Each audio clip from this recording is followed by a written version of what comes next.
Hello everyone, welcome back to the channel. If your LG washing machine has stopped mid-cycle and is displaying the OE error code, chances are the appliance is having trouble draining water. You may also notice water remaining inside the drum, preventing the spin cycle from completing.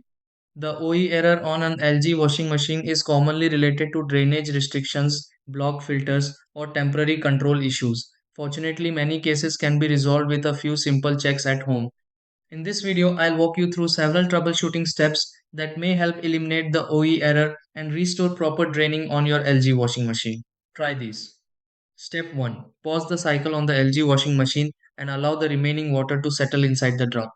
Step 2. Remove and clean the drain filter of the LG washing machine to clear lint and debris. Step 3. Examine the drain hose connected to the LG washing machine and make sure it isn't bent or blocked.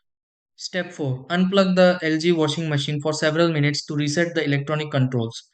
Step 5. Restore power to the LG washing machine and choose a drain or spin program. Step 6. Monitor the LG washing machine and verify that the OE error code no longer appears and water drains normally.